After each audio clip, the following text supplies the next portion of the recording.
Welcome back, everybody, to the Peer-to-Peer Policy Pod. A quick programming note. We will be out next week because we'll be at the TexCap Capital Markets Conference in Dallas, celebrating the advent of Y'all Street as opposed to Wall Street and all the developments there. And we'll be at the North American Blockchain Summit in Dallas, celebrating all the great things going on in the Bitcoin and broader digital asset space.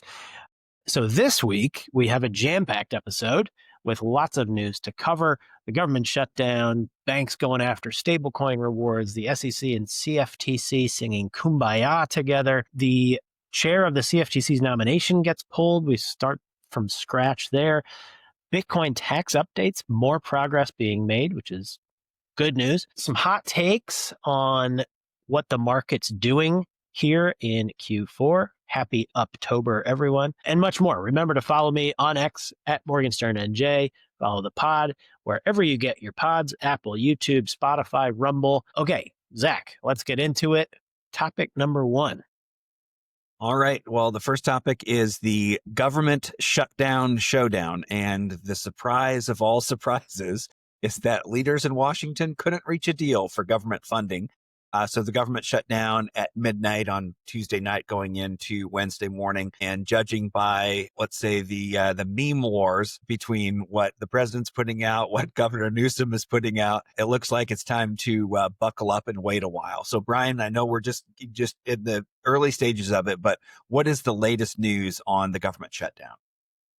The sombreros will continue until the government is reopened. That is the latest. No deal seems imminent. The White House digging in on the Democrats' proposed bill that would provide funding for Medicaid, which would include funding for illegal immigrants. That is his line in the sand, that they are pounding on the messaging war. The Dems focusing more broadly on healthcare, Obamacare subsidies, in particular, which were temporarily expanded and extended during COVID, set to expire as a policy matter. They're trying to make a temporary program permanent, which, of course, in Washington is a tale as old as time. They don't seem particularly close to a deal. There are, I think there were 3 moderate Dems in the Senate who came aboard, but that's still only 55 votes, and they need 60 votes. So the meme wars will continue. The shutdown culture, just a brief walk down memory lane, became probably its most pronounced in the 90s when Bill Clinton was the president and Newt Gingrich was the Speaker of the House. And the Republicans gambled on shutting down the government to try to get more concessions from the administration. And the White House successfully, I think, kind of blamed the shutdown on the Republicans and made it painful for everyday Americans. And the wars kind of began. There was a shutdown under the Obama administration where he famously started closing down national parks, including open air monuments like the World War II Memorial for World War II veterans, and trying to blame it on Republicans. Today, President Trump, in addition to slamming Democrats with sombreros and fake mustaches, is now talking about more mass layoffs in the government, more Doge-style activity. From my perspective, that is better public policy, certainly, than artificially building doors to close them on World War II veterans, which I thought was needless and mean. Look, dollar debasement is a real problem. Its cause is federal spending and excessive money printing. We do need to get spending under control. To the extent President Trump is going to use this moment as a way to cut more spending, get more people off of the government dollar into the private sector, maybe this could actually have positive policy outcomes. Just a brief note on our little corner of the world. The shutdown is a little frustrating because it is drawing out the timeline for some of the policy developments that we like, that the administration is pursuing and that Congress is pursuing. So the Genius Act for stablecoins, of course, passed, and now implementation is underway. A number of agencies have to play a role in that: Treasury, the SEC, CFTC. So with a shutdown, obviously they're not going to be at full staff. They're going to have a lot of people furloughed. It's going to probably set timelines back. The Senate's market structure negotiations, of course, also depend on technical assistance from a number of agencies. If those agencies are not at capacity, then you could have delays in legislation moving. So a lot of sort of collateral damage here that we would like to see things moving faster, and this is probably not going to make them move faster. But again, the market is digesting this and pretty much brushing it off. The market is doing just fine and recognizing it for what it is, which is a political performance art opportunity. The Democrats get to stand up to President Trump like the Republicans did with Obama and Clinton, energize some of their base voters, and the Republicans will continue to, when you're the party in power, you can continue to pursue your policy preferences to your best ability, even if the government's not at full capacity. So the advantage generally in these things, I believe, lies with the party in power. The media's perspective, the mass media, the legacy media's perspective is generally any shutdown is the Republicans' fault. That doesn't seem to be holding up very well, I think, for a variety of reasons. But I've seen some polling data. It kind of depends on the pollster, because as we know, a lot of pollsters are hired and tasked with find me a poll that says this. And so they come up with the questions and the sample size to kind of get the result they want. So there's sort of dueling polls that I've seen in terms of who would be blamed. I will say the administration's tact of using humor to put their opponents on their heels is a new one and seems to be pretty effective and seems to be energizing their own base. Usually a shutdown is to energize the base of the party out of power. I think the Republicans are using it probably to about equal effect. I think this is about a draw at this point, but the White House may actually have an edge. So that's where we are. They will continue negotiating. I think the Dems they've painted themselves into a corner at this point. Concessions they're trying to extract are not realistic in terms of what a Republican Congress would ever be able to stomach. If it were just kind of coloring around the margins a little bit, that would be one thing. But having massive expanded healthcare spending to include illegal immigrants is obviously something that they would never go for. So I think the Dems are at Custer's last stand. They're just trying to get credit for fighting at this point. And how long that lasts? Probably not that long. It could be weeks. We could be talking about a couple weeks, maybe a month. In the Trump administration, in the first Trump administration, I was at the Treasury Department during a month-long shutdown, and that was over border wall funding. So I could see it going that long this time. Who knows? I will say it was pretty disruptive. It was unpleasant for those of us working at federal agencies, but of course, we're not the target audience. So who cares, right? The target audience is the American people, the voters. And for that audience, they seem to be kind of shrugging this off because there have been so many shutdowns, because the voters understand that it's performance art. I don't think it's actually going to have much of an effect for the midterms one way or the other. But until they find a way out of this corner they've painted themselves into, shutdown continues, and we'll see things end up. But hopefully it ends sooner rather than later, and we can get back to policy making for digital assets and AI, which we are very excited about. So no end in sight, but sometimes the end comes quickly in these situations. We will see. Yeah, I think you're spot on so many of those points. The lead graph in the Pomp letter this morning was talking about how this is built into the market. It's a V-shaped graph where you've got the price at closing, the price at opening, and then the moment that the market shuts down is when it hits its bottom point. And then it went right back to normal. So that's built in. And I'm also smiling because I do remember back during the Obama shutdown when they would have, I worked for an Iowa congressman over the years, and they would have honor flights, World War II veterans. This program, they get a bunch of them in a plane, they fly them out to DC and go tour the monuments.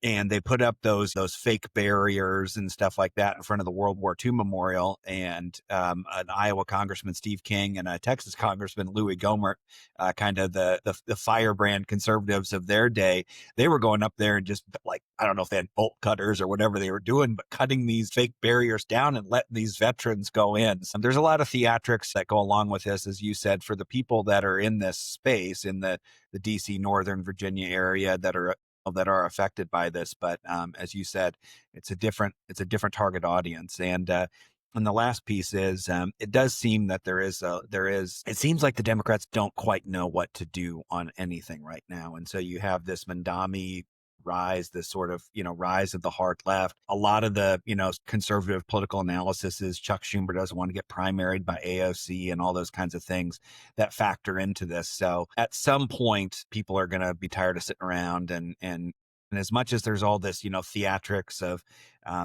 Gavin Newsom doing his, capital letter tweets and using his silly acronyms and Trump and the sombrero, there is going to be negotiations happening behind the scenes, and this will pass. And a week in politics is a long time. A year in politics is a long time, and people are not going to remember this. There's going to be some other crisis that will come to bear by the midterms. So I think it's great analysis.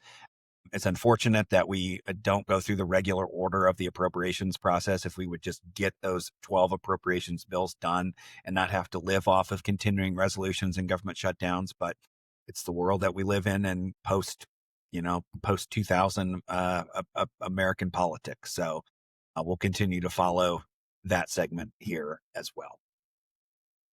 All right, moving on to our next segment is the Genius Act, which has been signed into law, is still trying to be relitigated by the banking industry. So the banking industry wants to sort of relitigate the issue of stablecoin rewards. It has some in the digital asset industry led by Coinbase calling foul. They've launched a pointed campaign called No More Bailouts, harkening back to the bailouts of the last decade or two. So, Brian, what is happening and what is this debate all about? Yeah, so in the negotiations for the Genius Act, the banking industry, particularly community banks, but really the entire banking industry, and Bank Policy Institute, of course, represents some of the largest banks. They didn't want stablecoin issuers to be able to offer customers interest on their stablecoins like you would have interest in your savings account, because the doomsday scenario they presented to lawmakers was there will be capital flight from banks to these newer entities, stablecoin issuers, your Coinbase account where you can hold USDC or Tether or whatever it may be. And then if you can get higher interest rates on your cash, then you'll probably take more of your deposits from a bank and put it in those institutions. So this scared the banks. And their argument is that if banks lose capital, they will not be able to issue loans at competitive interest rates that will raise the cost of mortgages and other loans for consumers and the like. What they're ignoring is the fact that CEO of Coinbase, for example, Brian Armstrong, has pointed out that they're doing lending now as well. They're doing Bitcoin-backed lending. And so they've done $1 billion worth of this type of lending. So there is competition in the market. The competition, my personal opinion, is that it is good for consumers and that banks are kind of being monopolistic here. And they are trying to use the law to limit their own competition, which I don't like to see. So I think Coinbase is on the right side of this argument, where they've landed with the Genius Act. Even though they can't offer interest on stablecoins, they can offer rewards and perks, credit card rewards or offers of whatever, giveaways, things like that. So even if you don't call it interest, they can offer incentives to customers to hold their cash with an institution like Coinbase. So that is allowed under the law, even if interest isn't. And now banks are trying to completely close that loophole, or they're calling it a loophole. I think that's a derogatory term. I think the bottom line is digital asset companies are being competitive. The banks, in this instance, are being anti-competitive. And so the message is being sent to lawmakers by some 80,000 plus already grassroots activists, people who hold digital assets, people looking for alternatives to the legacy financial system, telling their lawmakers, look, you gave them a scalp by saying no interest. Take away our rewards. Now, there's an analogous fight, I think, right now over credit card rewards, where certain members of the Senate are trying to take away credit card rewards. Consumers should be compensated for the time value of their capital. And saying that they can't be, I think, is bad for your everyday American. So this is the financial institutions, the legacy banking system against consumers and competitors that are trying to offer greater alternatives to your everyday consumer. So that's what the fight's about. The banks are trying to get their preferred approach into the Clarity Act as a way of sort of relitigating the Genius Act. And that's what Coinbase is leading this charge to fight against. So if you are okay with the Genius Act outcome, which is if you want to hold your cash in stable coins and get rewarded by your bank, not bank, but by Coinbase or whatever alternative financial institution for holding your cash in that account, then you should be in favor of Coinbase's position. If you are a CEO of a bank, you're not in favor of Coinbase's position. So for that reason, I think the political math is on Coinbase's side. I think customers should be rewarded by whomever is holding their capital. And I think financial institutions, whether they're new or whether they're legacy banks, ought to compete with one another for the capital of their consumers. I think if it were up to me and we're going to reopen the Genius Act, I would say stablecoin issuers are allowed to offer interest. So you really want to relitigate that? Okay. Good luck. I don't think it's going to turn out the way you think it will. So that's currently what's happening. It's kind of Coinbase and Stand with Crypto versus Bank Policy Institute and the community bankers. And it's quite a showdown. But I think Coinbase has the upper hand because I think they're going to have the public on their side, because the public wants to be rewarded by whichever institution is holding their capital, because that institution is going to have more assets under management. They're going to have more access to capital. They can do more lending. It really is sort of a battle for who's going to have more AUM, more assets under management. And if you want to manage my assets, you want to have my assets under your management, okay, what are you going to offer me? Right? Like that's what every consumer should be asking. And I think the Coinbase approach allows the consumer to ask that, find the right answer, and pick their institution accordingly. The legacy banking system, of course, doesn't want those options out there. So we'll see what happens. So far, I have seen statements from a number of members of the Senate working on the market structure bill. House passed Clarity Act. Now the Senate's working on their version. And Senator Moreno from Ohio, for example, sits on the Senate Banking Committee. He has said, we don't intend to relitigate this issue. We litigated it extensively during the Genius Act debate just a month or two ago, and we landed in a good place. So we settled this. Stop trying to reopen it. So it sounds like some of the key members in the Senate who got Genius across the finish line are on Coinbase's side. It's not just the public, and it's not just the fintechs or the digital asset companies. It seems like it's a broader consensus is in favor of the way the Genius Act landed. And so they don't intend to reopen this issue in the Clarity Act. So I think the banks are Sisyphus pushing the boulder up the hill at this point. But we still don't have a market structure draft from the Agriculture Committee. There's still a lot more work to be done. There's hearings to be held, and we will see how it shakes out. But for now, if I am looking into my crystal ball, I don't think the banks are going to win this fight. Just my 2 cents. Yep, and that tracks for me. Kind of putting on my hat as a former lawmaker. When you've litigated something that recently, I mean, even within the last year, you don't want to go out and we've already settled this.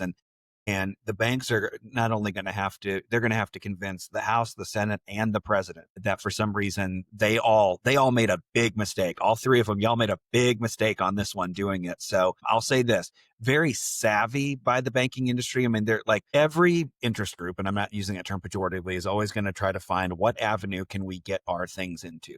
We look at things of what's the best vehicle that we can get our tax fixes into, for example. So not slighting the banking industry for trying.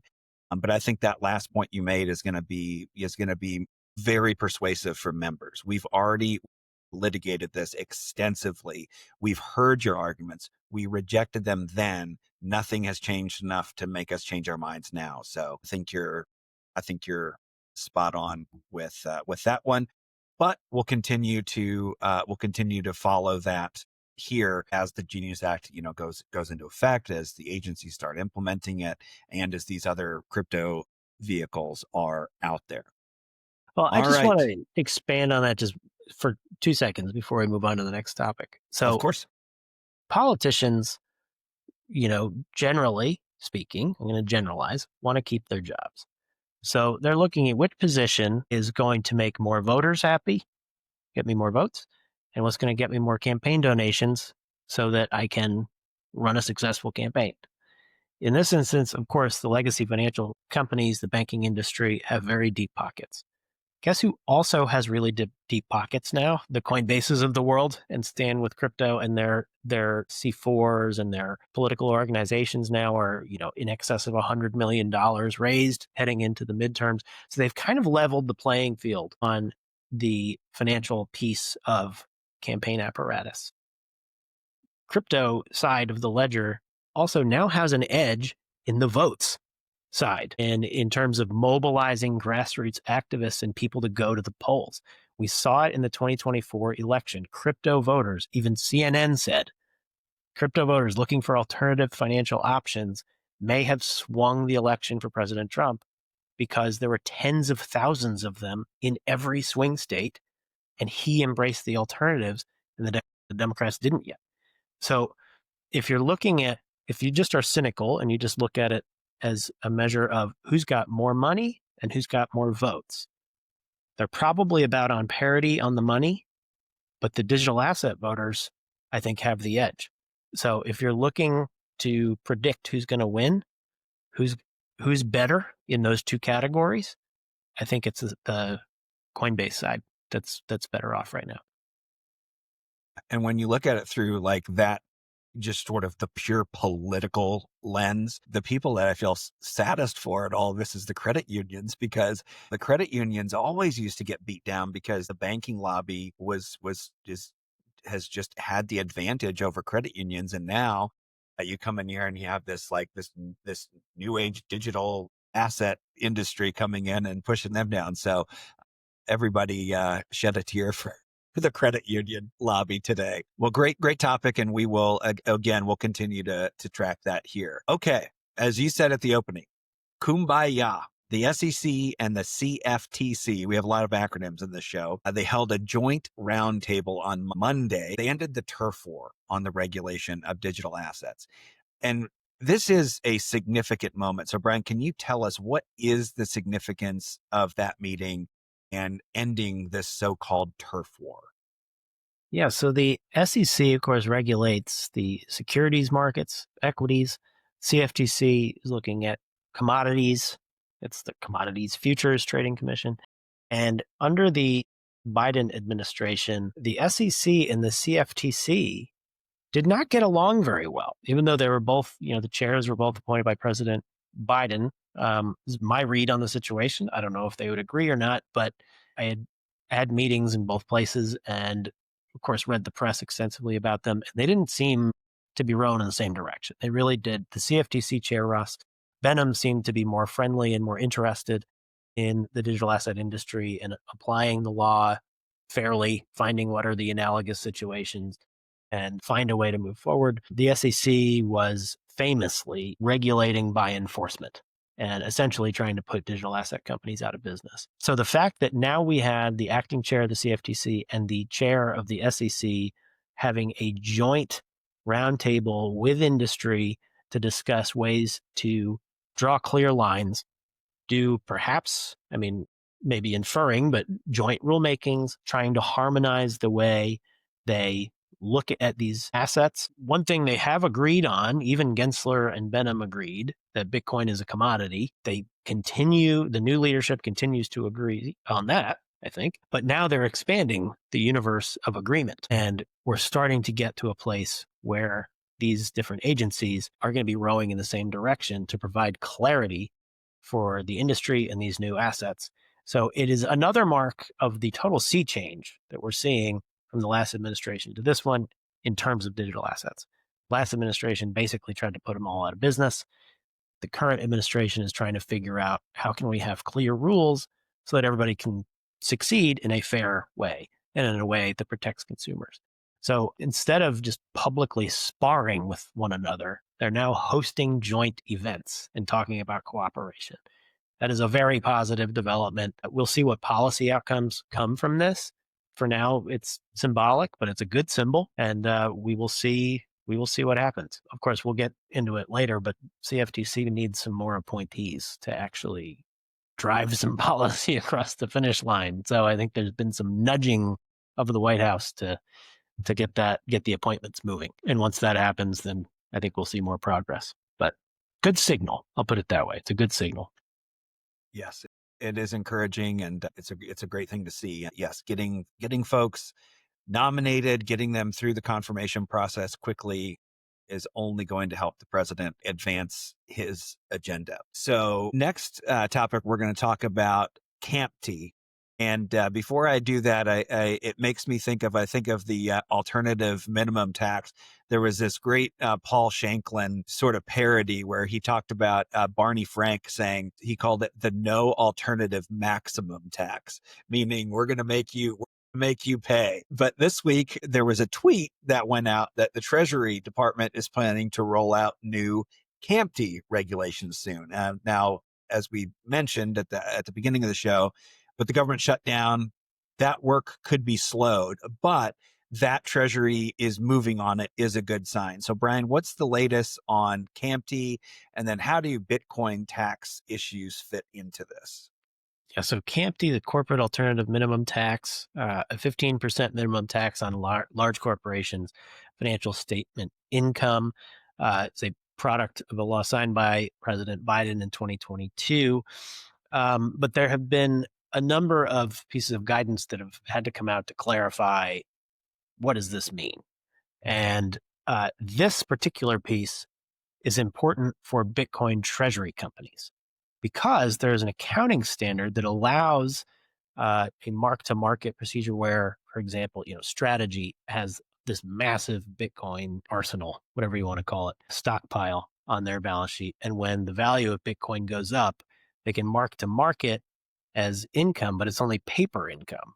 It's not, unless you sell it, it's not real income. So CAMT, if they didn't have this guidance to explain it, it could be interpreted to say that you had to pay tax on unrealized gains.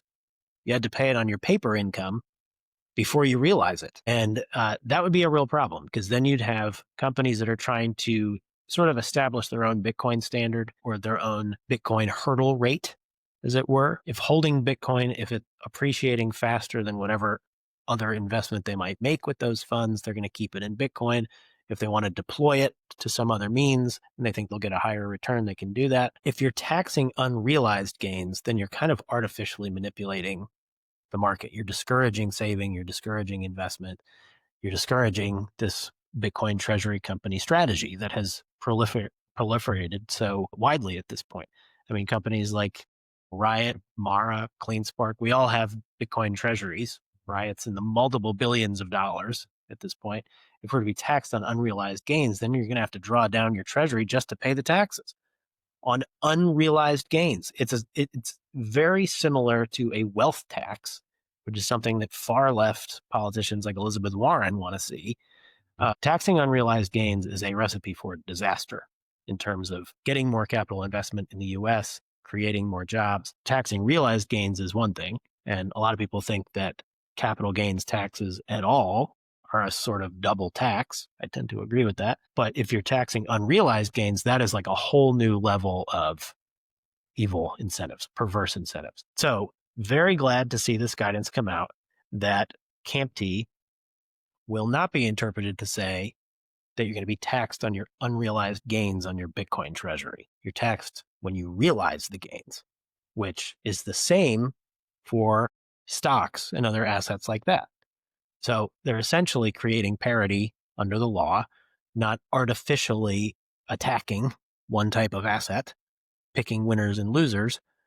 They are creating fairness across the board. So don't have to sell your Bitcoin to pay your taxes on unrealized gains. That is the essence of it.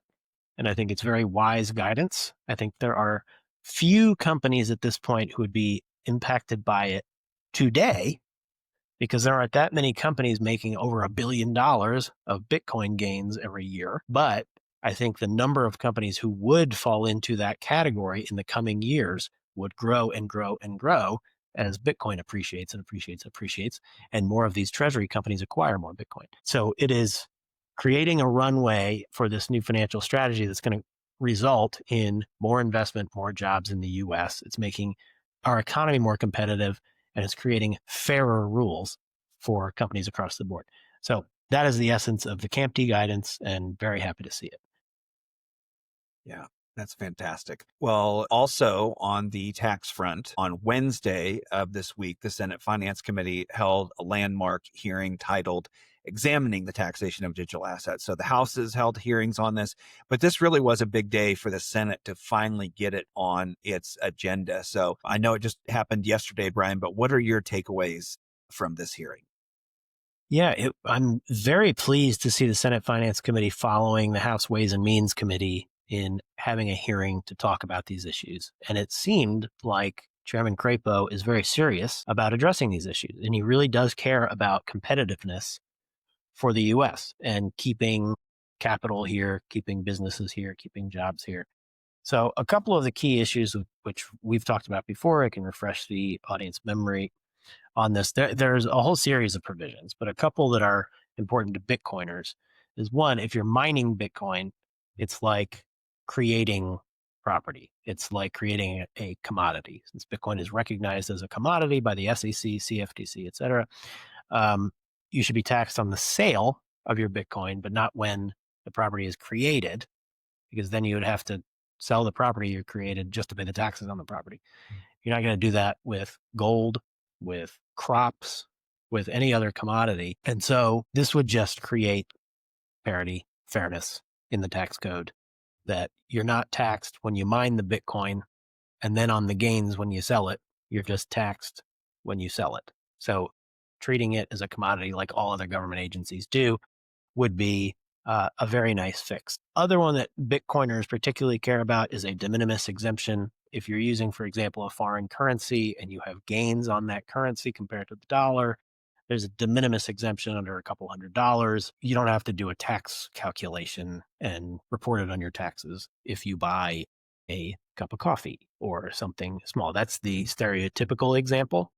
And there are lots of coffee shops. I don't know, Bitcoiners are well caffeinated, because there are like Bitcoin coffee shops popping up everywhere. There's one in Nashville that I've been to a number of times at Bitcoin Park, where they encourage you to pay with Bitcoin. You can use Stripe or Cash App or PayPal, and you just pay for your coffee with Bitcoin. That $5 transaction should not be a capital gains taxable event. It's crazy. So having a de minimis exemption would, I think, foster more adoption of Bitcoin, more consumer level interest in it, and I think it would reduce administrative burden for both the IRS and the consumer, and just kind of create parity with other areas of the law that currently exist.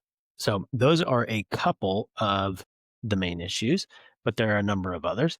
There were several witnesses. Some of them were quite good. Jason Somonsato from the Coin Center is an expert on these issues. He is an excellent witness before Congress, very matter of fact, very well researched. And so his testimony was very welcome. Of course, I think the Democrat side of the committee invited some hostile spokespeople who don't want to see positive movement in this space. But it seemed to me, maybe this is my own confirmation bias talking, I don't know, but it seemed to me that we're getting closer to a consensus, at least on some of these key issues, to encourage more digital asset growth in the US. So now the Ways and Means Committee in the House and the Senate Finance Committee have each had a hearing on these tax issues. Congressman Miller from Ohio, who I worked with at the White House, very nice guy, wants to lead on the Ways and Means side and introduce legislative text. Senator Lummis has, I think, a draft bill that's been floating out, but we don't have formal text introduced in the Senate yet. But it seems like the two tax writing committees are starting to really row in the same direction, because they had very similar hearings where they seemed to get pretty close to consensus on some of these key digital asset tax issues. The wheels of government grind slowly. The wheels of the legislative process in particular grind very slowly, but we're getting closer and closer to the promised land, which is just fair tax rules. So that's the positive development on that front.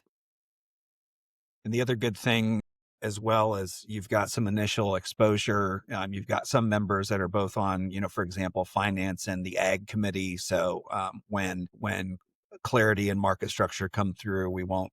This won't be the sort of first time that some of these members are hearing about it. People like Roger Marshall and Senator Grassley. I think Leader Thune is on both of these committees, or at least he's listed on their committee pages. But a very positive development. I think the chairman's opening statement, I think, spotted the issues, which I mean is a sign that the staff that writes the opening statement spots the issues well. So it's an encouraging development. We're going to keep the optimism going, because we want to discuss in this next segment some interesting and encouraging historical market trends. So we're coming off of September, which is historically a weak month, but we can, I think, go into quarter four with some cautious optimism, and we should have that optimism because of historical trends for both the markets and for Bitcoin. So Brian, what can you tell us about some of these interesting trends? And then, as you mentioned at the beginning, you wished everybody happy Uptober. What is Uptober? So historically, September is the weakest month of the year for the stock market. Also historically, Q4, October, November, December, is the strongest quarter for the market. That is also true for Bitcoin, I think in part because it's been viewed as a risk-on asset. And so it has often, not always, but often sort of followed market trends as opposed to being an independent store of value. So I guess dating back about 100 years, September on average, the S&P 500 declines, but then typically goes very high towards the end of the year. And the NASDAQ, in particular tech stocks, usually goes up quite a bit in Q4. Uptober is the very online term that people use to celebrate the end of September, the worst month in the market, and the beginning of October, and the recovery and hopefully soon to be new record highs. So just a few statistics to offer here. Let's see. Bitcoin seasonality. It has closed positive in October, 8 out of the last 10 years. October has its strongest month, averaging 22.5% gains over the last 10 years. Coin closed with positive returns. The Q4 average returns of more than 53%. Holy mackerel. With October averaging 21.8% and November averaging 10.8%. And then historically, these data points are wild. November of 2020, it went up 42%. October 2021 went up 40%. Those are just a couple of examples. Since 2013, so Bitcoin started really 2008, 2009, it has delivered an average return of 85% in the final quarter since 2013, making Q4 historically the strongest period. November, an average gain of 46%. So if for anybody who didn't get out there and buy it at 109, where it just was in September, I think it's already up to 117. So it's already up almost 8%. And it's only October 2nd. So Uptober seems to be here. Now, in terms of the psychology of it, so since everyone knows, it's literally a term, Uptober. In terms of market behavior, sometimes this becomes a bit of a self-fulfilling prophecy. I think we're already starting to see that market action right now. Add to it that, we've seen a lot of dollar debasement. We see the Fed starting to cut rates. We're starting to see hundreds of billions of dollars in capital investment going into new facilities, data centers, manufacturing plants, you name it. This seems like a recipe for good job growth, good GDP growth, and especially on the data center side, with all these AI innovations happening, you're seeing the value of companies go up while their need for more workers, at least more white collar workers, seems to go down. They're doing more with less, which I think some people say, oh, that's going to be a jobs apocalypse. I disagree. It's going to lead more people to start more companies and be able to run those companies more efficiently. And we're going to have a blue collar jobs boom because guess what you need more of? Construction workers, electricians. You need people to service the Bitcoin mining rigs. You need people to service the data centers. People complain that data centers don't provide enough jobs. the infrastructure required to build these things requires tons of tradesmen. So you're going to have you're going to have a bit of a blue collar boom. And I think you're going to give white collar workers more opportunities to start more companies and run them more efficiently and generate higher profits faster. That's the trend that we're seeing in the data, which, and especially with rates coming down, you're going to have capital available more cheaply. That's a recipe for asset appreciation. All of these ingredients in the pot are leading to greater asset appreciation, which I think we should see a great Q4 in the market. One caveat, we did see an indicator from ADP, the big payroll company, that we could see weak jobs numbers for the month of September, that there was a little contraction. It was like minus 32,000 jobs or something like that. That's not good. You always want to see positive job growth, but that's just one snapshot of data. We are not going to see the BLS, the typical labor statistics, which of course the accuracy has been coming under attack lately. We're probably not going to see that on time this month because of the government shutdown.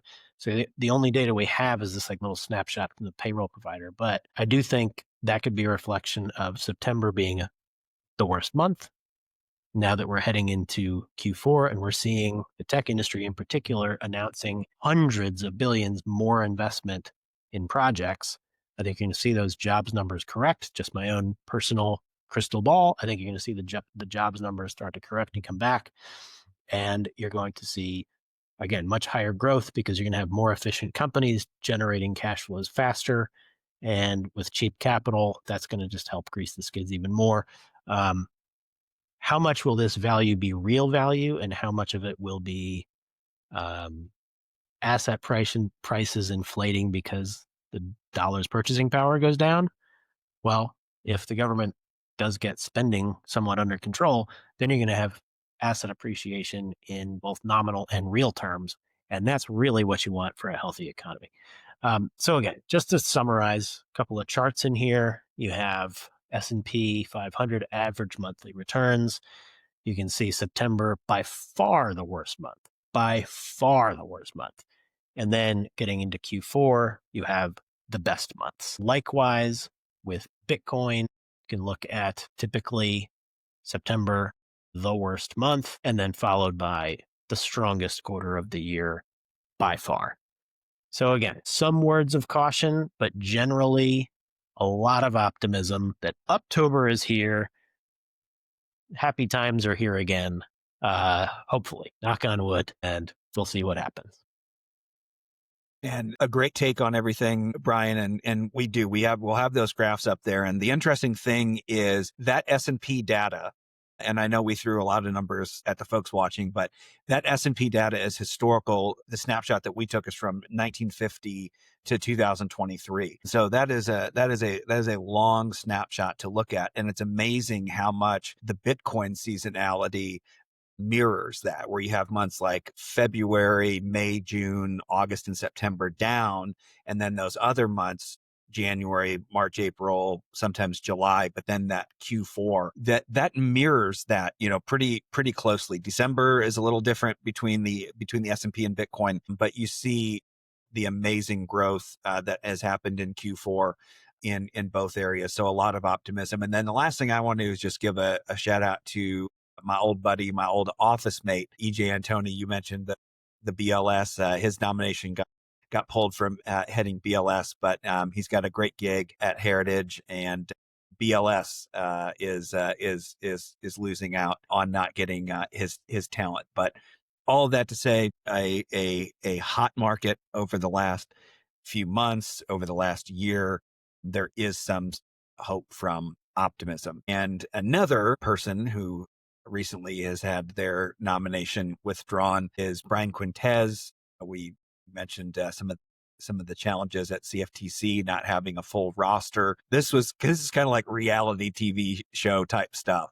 So Quintez, he's the head of policy at A16Z. He's a former FTC commissioner. He certainly got the background for the role.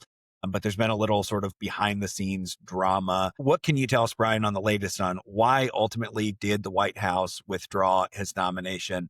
And then what does this mean more broadly for the CFTC and digital asset regulation generally? Yeah, so what's being said in the press, and I don't know if this is true or not, he seemed to insinuate as much. It seems like the Winklevoss twins did not want him to be the CFTC chair, even though they had initially endorsed him. I think they had some disagreements over some CFTC matters that were affecting their businesses. They thought there should be a different approach. I think they were not seeing eye to eye with him. The president, of course, loves the Winklevi and thinks they're smart guys and have good opinions. And so he seems, based on the press, again, I'm not a party to the conversations at the White House over who's going to be the CFTC chair, but it sounds like on their advice, the president withdrew the nomination of Brian Quintenz. He was a commissioner on the CFTC during the first Trump administration. The industry had broadly cheered his nomination, but now it looks like due to some disagreements, his nom has been pulled. So there is no nominee yet to chair the CFTC.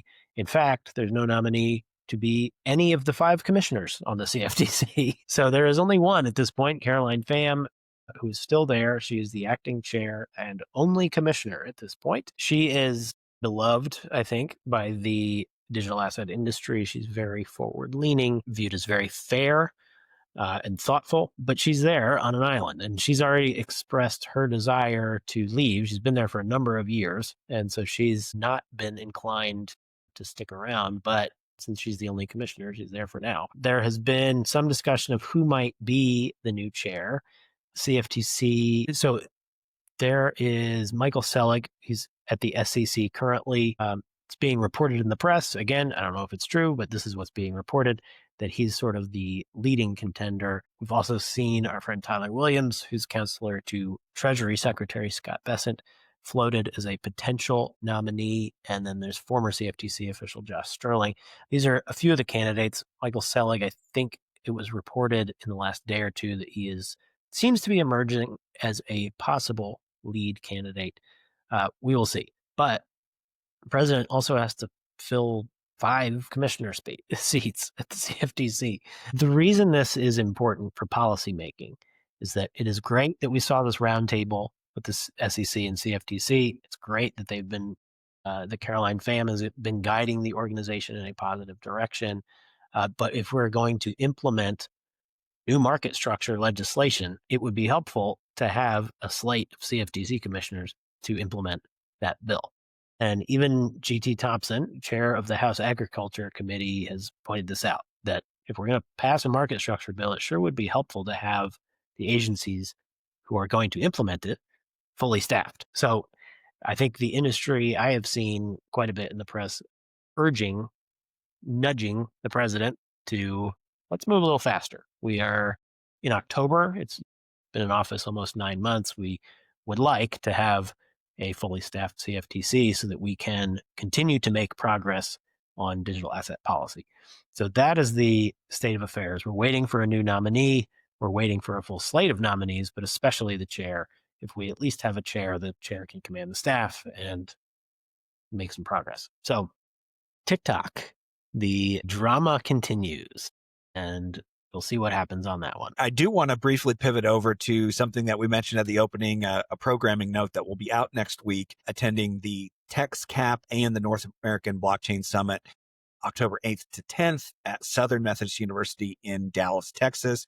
So Brian, for our viewers, can you tell them what are TexCap and what is NABS? And then what is Riot's role going to be there?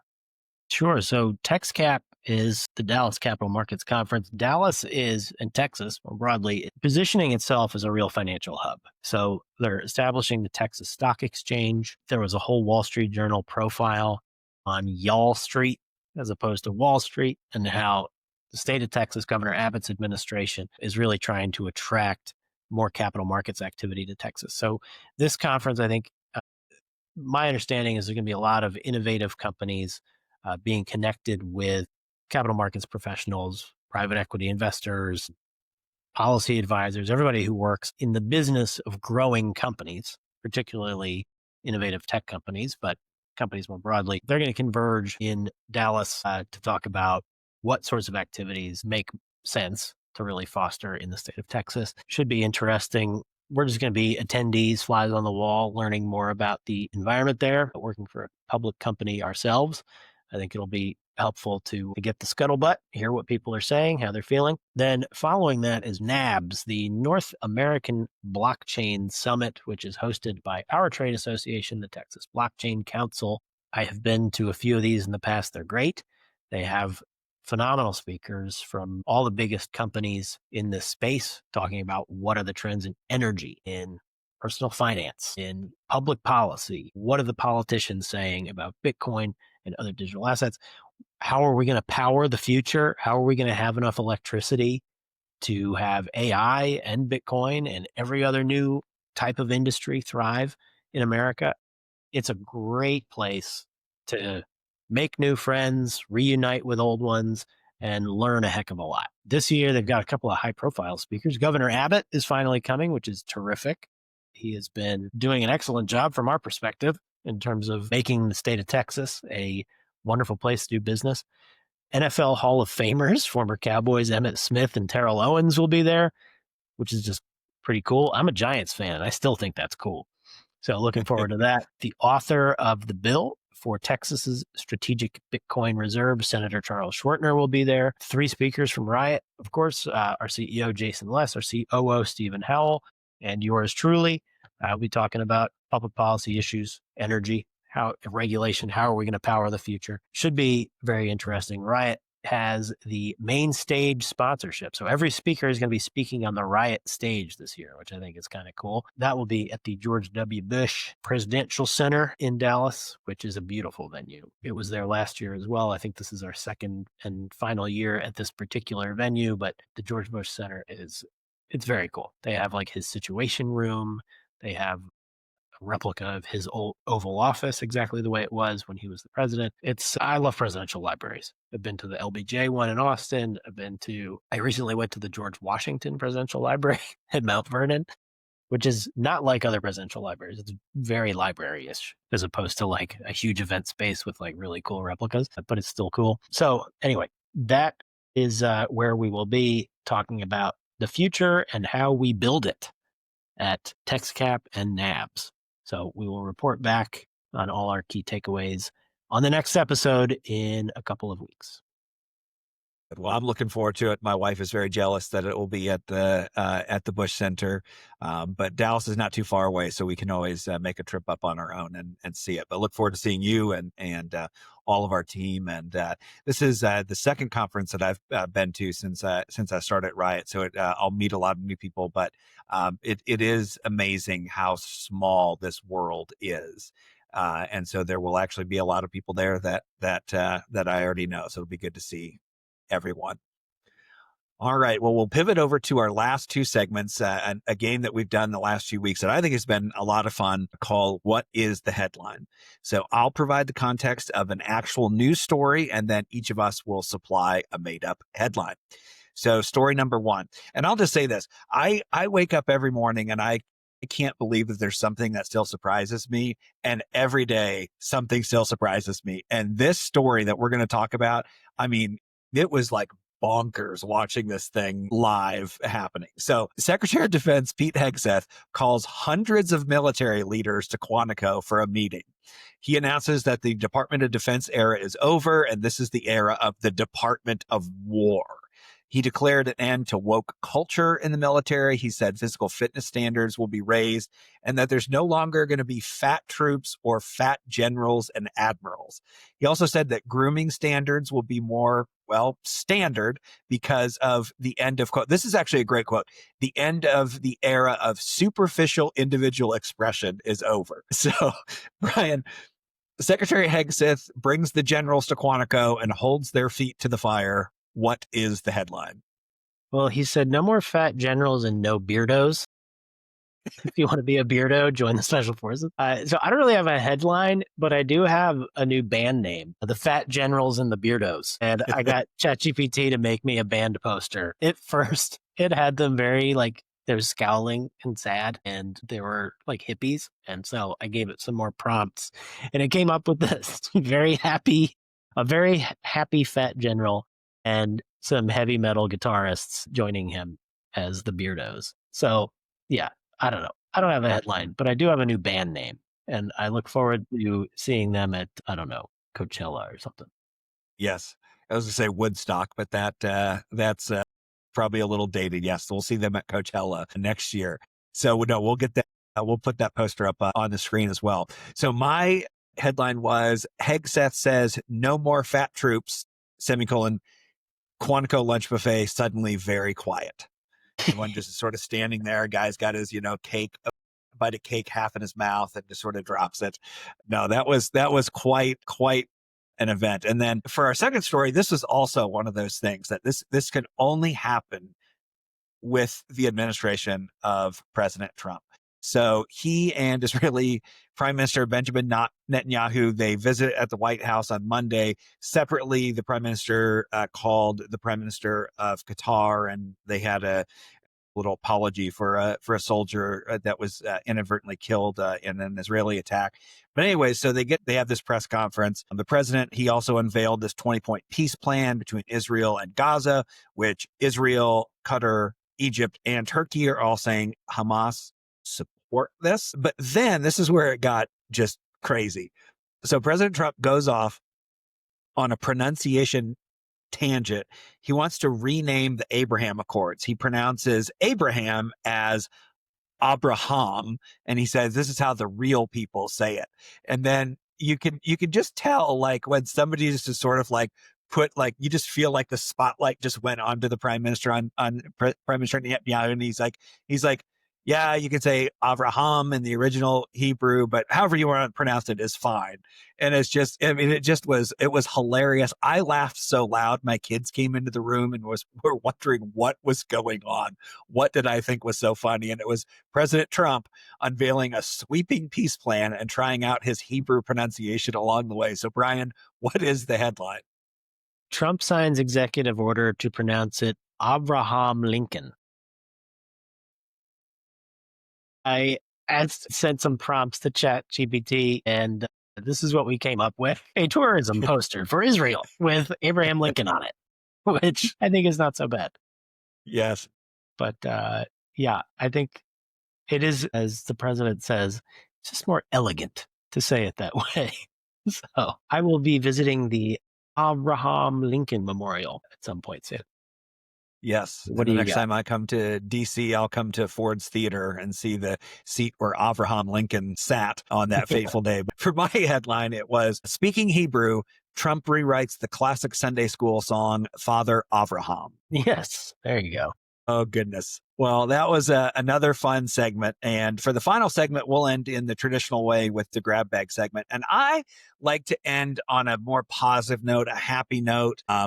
A lot of things that I talk about involve sports. This is going to be no different, but I'm a little down on the Ryder Cup last week. I'm giving it a thumbs down. So if you just look at the numbers, the European team won 13. So they have, matchups, various team matchups and pairs and then individual matchups. So they win 15-13. They took a dominant lead Friday and Saturday. And actually, when I left for church on Sunday, I'm like, I don't even know why they're starting these last matches. Europe's going to win this thing in the first match or two. Well, the American team makes a dramatic comeback. They closed the gap. At one point, it looked like they could even tie 14-14, and then tie would have went to Europe to hold on to the title. So you think just it would have been fun to watch, but it was really it was actually a little uncomfortable to watch because it got overshadowed by rowdy fans were screaming obscenities, disrupting shots. Rory McIlroy, who I think a lot of people think is the good guy of golf. I secretly think that he's just an inner bad guy for a lot of reasons, but he's screaming. A whiner. I think he's a whiner. That's a good way to put it. He's a whiner. So, and he screams the F word at the fans. Donald Trump shows up on Friday. There was this weird secret envelope controversy because Victor Hovland had to withdraw for a legitimate neck injury. And then someone threw a drink at Rory McIlroy's wife, her head afterwards. And then I just this is the thing, they're I think sports is one of the only things that makes me cry. You watch like a good sports movie, you watch like Remember the Titans, it's just a tearjerker. You watch Miracle, but like everybody was crying like wimps during the interviews and off camera. It didn't matter if they won or lost, they had a good weekend or a bad weekend. Everybody was crying. Like Scotty Scheffler was crying about, Keegan Bradley, and there's just all this kind of stuff. Then Rory McIlroy makes this weird video. It's like, Mr. President, are you watching? And the president's like, yep, I'm watching. Congratulations. And then, as I mentioned, there was some criticism about Keegan Bradley. There was some, control about how you set up the course and maybe didn't take advantage of the U.S.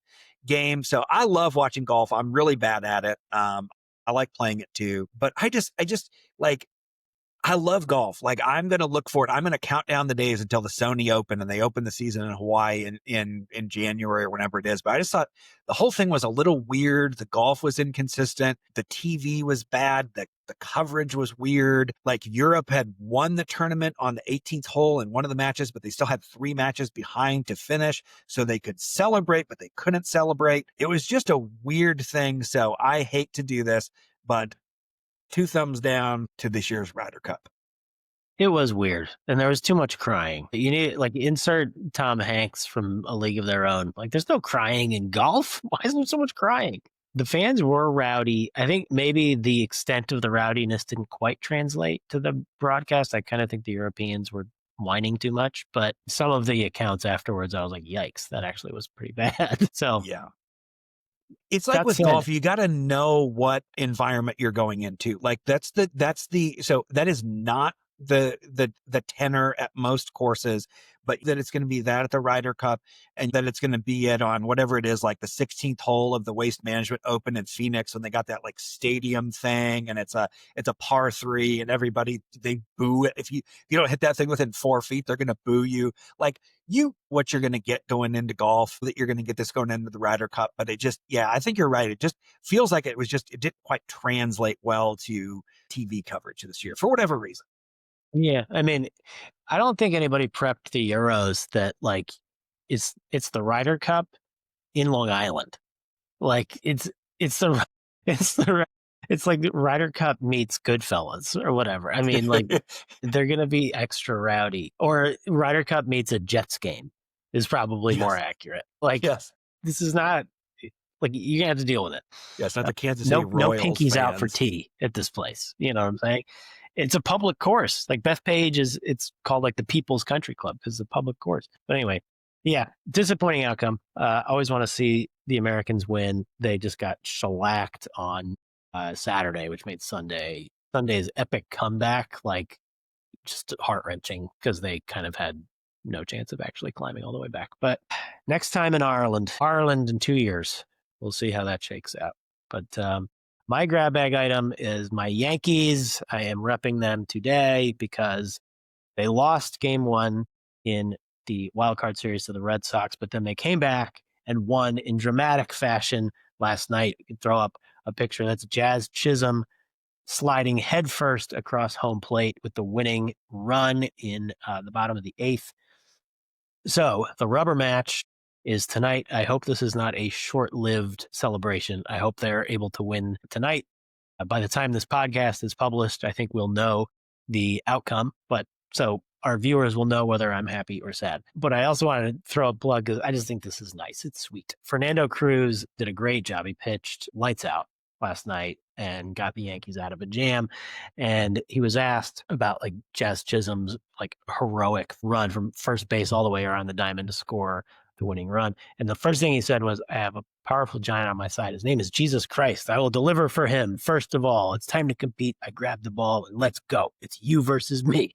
It was just like the most like sweet and intense answer to a question I think I've ever heard. And I think in the aftermath of the Charlie Kirk murder, it's like people are more willing to, thank God. I know athletes like to thank God a lot, but I don't know. It just hit me different this time.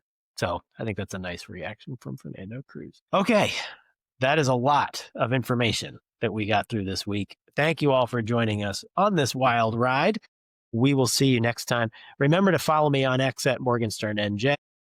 Like, subscribe, follow the podcast wherever you get your podcasts, on Apple, YouTube, Spotify, Rumble, You can find us. We will be off next week, as Zach pointed out. We'll be at the North American Blockchain Summit. It will be a very fun and exciting event. So we'll bring you inside the room on our next episode, but you can get an extra from the archives episodes. I love that we post these because you can always go back in time and figure out whether our predictions are right or wrong. I think I'm happy to say our predictions are like very good. So very good. Very good.